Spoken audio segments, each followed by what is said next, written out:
Welcome back to another episode of SmoothBrainEDH, where we make the smoothest plays with the biggest brains. This week, the SmoothBrain crew have built 4 new decks that we're super excited to show off, including 2 from the latest set. Up first is me, Cameron, on King of the Oathbreakers. This is a spirit deck that hopes to use spells like Cauldron Haze to target all of my spirits in order to trigger my commander's ability and assemble a massive flying army. My opening hand has a Plains, an Urborg Tomb of Yawgmoth, a Temple of Silence, a Staff of the Storyteller, an Intangible Virtue, a Dawn of a New Age, and a Teferi's Protection. Up next is Jason, playing Lord of the Nazgûl. He describes this deck as a blue-black spellslinger deck that's just here to jam some wraiths on board. He starts the game with an island, a Fabled Passage, a War Room, a Midnight Clock, a Sword of Once and Future, a Delay, and an Orcish Bowmasters. Our third player today is Alex, who brought Mishra, Eminent One. This is a Grixis artifact combo strategy, hoping to use Mishra to copy his artifacts and starts all sorts of artifact shenanigans.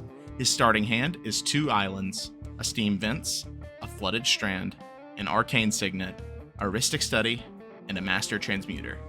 Last up today is Matt on Kiora, Sovereign of the Deep. This deck is a sea monster tribal deck that uses Kiora's triggered ability to cast more sea monsters or other big spells.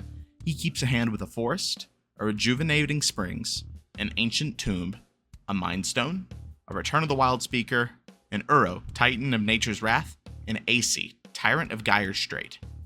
We're about to jump right into the game, but before that, go ahead and give us a like, subscribe, and ring that notification bell so you don't miss any of our new content. We post new gameplay videos each week, so you won't want to miss out. Big shout out to our patrons. We really appreciate the support, and our link to our Patreon is in the description, as well as links to the deck lists, our social media, our podcast channel, and our public Discord server. Our channel is also partnered with Dragon Shield, so if you're looking to pick up any new sleeves or magic-related products, check out our affiliate link in the description.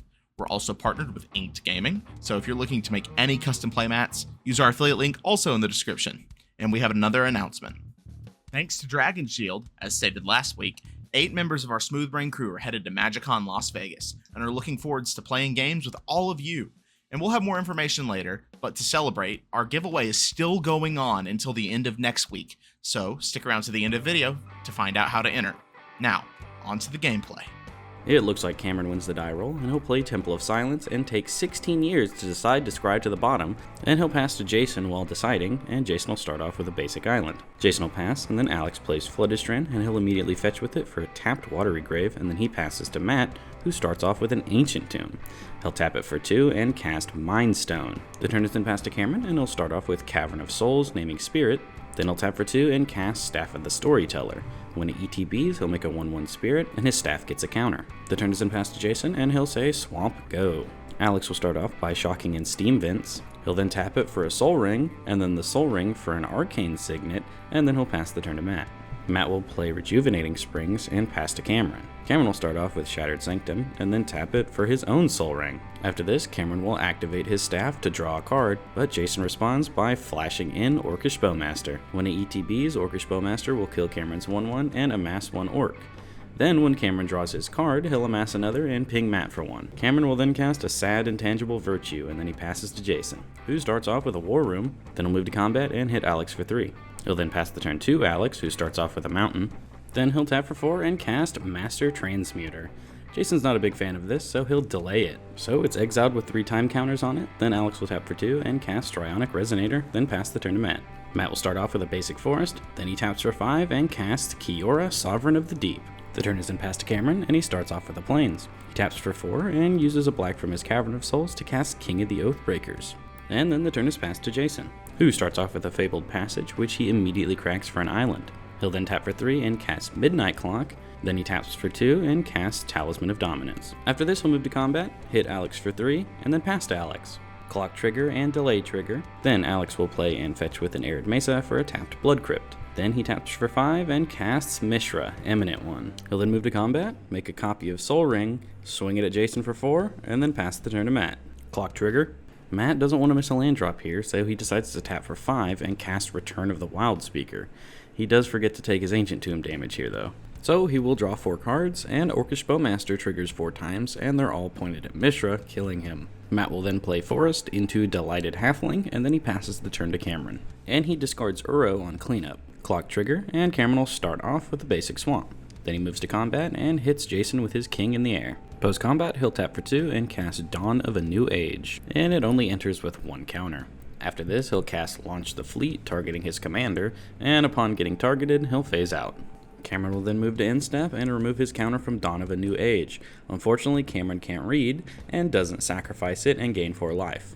Luckily, Jason can read, and reminds him at the beginning of his turn. So I'm going to go ahead and mark down Cameron for gaining his 4 life. Also, since Cameron drew a card off it, Jason does 1 damage with Orcish Bowmasters to Matt. The turn is then passed to Jason, and there's a midnight clock trigger. I'm going to stop announcing these just for the record. He'll then move to combat, and swing 1 at Cameron, and 7 at Matt, and they both take it. Then, post-combat, Jason will cast Lord of the Nazgûl, and then he passes to Alex. Suspend trigger, and he plays a mountain. Then he'll tap for 3, and cast Rhystic Study. The turn is then passed to Matt, who starts off with a basic island, and then thanks to Delighted Halfling, he's able to put an uncounterable AC on the stack. And he does pay the 1 with Ancient Tomb, so he's still got 1 floating. Kiora trigger, and he looks at the top 6 cards of his library, and will cast a Watcher in the Water from them. And he pays for the Rhystic Study again. And Jason remembers he should have 2 more counters on his clock. The Watcher resolves and enters with 9 stun counters. After this, Matt moves to combat and hits Jason with Kiora for 4. And then he passes the turn to Cameron, whose commander phases in, and he makes a 1/1 tapped Spirit, and he gets a counter on his staff. Cameron will then activate the staff to draw a card, and Jason's Bowmasters hit Alex for 1. Cameron will then play Minas Tirith as land for turn. Then he taps for 2 and casts Flowering of the White Tree, and he will pay for Rhystic Study. After this, he'll move to combat and swing at Alex for 5. The turn is then passed to Jason, and he'll move to combat and swing for 5, 4 of which is commander at Cameron. And then he'll just pass the turn to Alex. Alex gets to cast his Master Transmuter, then he plays Exotic Orchard. After this, he'll cast Mishra again for 7 mana, and then move to combat. He'll make a 4/4 copy of Strionic Resonator, and then copy that trigger with Strionic Resonator, so now he has 2 4/4s. He'll swing them both at Jason, he'll block 1 with his big orc, and take 4. The turn is then passed to Matt, and his Watcher loses a stun counter. He'll then start off with a Nadir Kraken, which goes really good with the Watcher, and he does pay the extra 1. And the Kiora trigger is a whiff. He'll then play a Forest as land for turn, and AC will draw him a card. Orcish Bowmaster will ping Master Transmuter for 1, and then Matt will play another Forest, and will repeat everything. And this will kill Master Transmuter. Oh yeah, and each time he draws a card, he pays 1 to make a tentacle. But the second time, he forgets to actually make the tentacle and put the counter on the Nadir Kraken. The turn is then passed to Cameron. He'll move to combat, swing his commander at Jason for 5, and then 3 in the air at Matt. Before damage though, Jason will cast Factor Fiction, and he doesn't pay the 1, so when Alex draws his card, Orcish Bowmasters will kill Matt's Nadir Kraken tentacle, which triggers the Watcher, which untaps him, and then he'll put a stun counter on the Resonator. Jason will also get a 3/3 Wraith. Well, would you like Paul Rand, Pongify, Pluto Delta, Mind Stone, or Gitaxian Probe?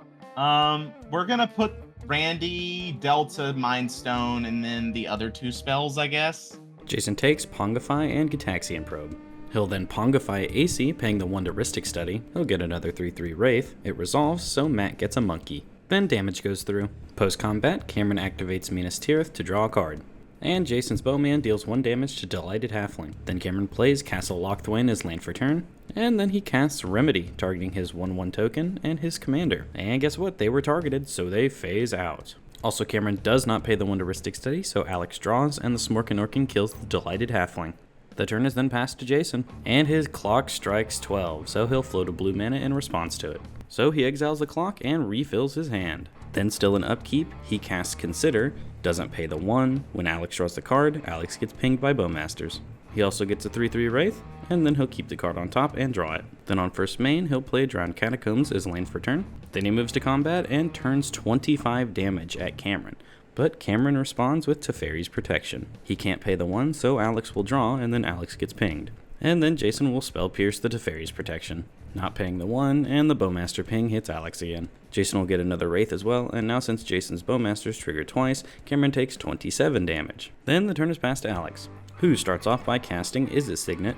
Then he'll cast Mishra's Bauble. He'll then move to combat, make a copy of Mishra's Bauble, and then crack it to look at Cameron's top card. The turn is then passed to Matt, and Alex draws on his upkeep, and Jason pings him for 1. Then Matt will tap for 9 mana and cast Breaching Leviathan. And he doesn't pay the 1, so Alex draws, and Bowmaster pings Matt. And Kiora trigger, Matt finds Slin Voda, the Rising Deep. Can't pay the 1 for that either, so Alex draws another, and Matt takes another. Then the Leviathan resolves, and all non-blue creatures are tapped and can't be untapped on the next untap step. Luckily for Cameron though, his creatures are phased out, so he gets to ignore this. Matt will then move to combat, and he swings everything he can at Jason for a total of 19 damage. Before damage though, Jason will flash in Notion Thief, and he does pay the 1, and he will chump the hell out of Watcher in the Water, then take 10. The turn is then passed to Cameron, and when his creatures phase in, he gets 2 tapped spirits and a counter on his staff. Ooh, scratch that, since King of the Oathbreakers has 2 individual triggers, he gets 2 counters on his staff. Then he'll activate the staff to draw a card, and Matt is pinged for 1. Cameron will then move to combat, and he swings 3 Vigilance in the air at Matt, and 5 Commander at Alex. Cameron will then activate Minas Tirith post-combat to draw a card, and Jason will ping Matt for 1. Then Cameron will tap for 5 and cast the Lease, Reverent Medium. Then he'll cast Topplegeist and tap down Slin Voda. Then Cameron moves to end step and makes 2 more spirits. Now on Jason's turn, he only untaps his Lord of the Nazgûl. Then he'll just play a Mystic Sanctuary and pass the turn. Alex starts off by casting Vampiric Tutor. He tutors a card to the top of his library, and then he'll move to combat and make another Mishra's Bauble and crack it to look at the top of Jason's library. The turn is then passed, and Alex draws an upkeep, and then Jason pings Matt. Matt will then drop Simic Sky Swallower. He does not pay the 1 to Rhystic Study, but Alex declines the draw. And he does for the rest of the game, so I'm just going to start ignoring Rhystic Study triggers. And Kiora trigger finds Reservoir Kraken. Matt will then move to combat and swing everything he can at Jason. Unfortunately, no matter how Jason blocks here, he is dead. So he'll put his Lord of the Nazgûl under the Nadir Kraken, and he'll channel Otawara to bounce Kiora. And he does pay for the ward.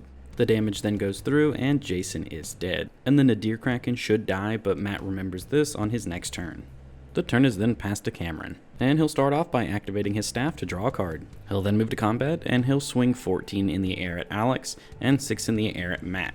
Matt will block one of the 3/3s with his Sky Swallower and take 3, and Alex will unfortunately die. Post-combat, Cameron plays Urborg as land for turn, and then he'll cast a Giant Catilda. Cameron counts out and finds out she has 9 power. Then the turn is passed to Matt, and then Cameron realizes with his Flowering of the White Tree, Catilda's actually an 11/10, and then Matt sacrifices his Mind Stone to draw a card. He'll then escape Euro, and when it ETBs, he draws a card and gains 3 life. And then after a lot of thinking and deliberating, Matt realizes that no matter how he swings here, Cameron can safely block it and then kill him on the crackback. And even if he doesn't attack and hold back blockers, Cameron's just got a bunch of flyers and is gonna kill him anyway. So he'll just pass the turn and let Cameron turn everything sideways to win the game. Way to go, Cameron. Welcome to the end of the video. Thank you guys so much for watching. It really means a lot to us. Let us know what you thought of the game down in the comments below. I really enjoyed watching it. I was really rooting for Lord of the Nazgûls the entire time. Go Orcish Bowmasters, but unfortunately he was ganged up on and taken out. But that's okay because everybody had a good time. It was fun to see these commanders play. Anyways, Win a secret lair. The link in description. The kitty secret lair. yeah, that's all. I'm gonna go now. You all have a smooth day.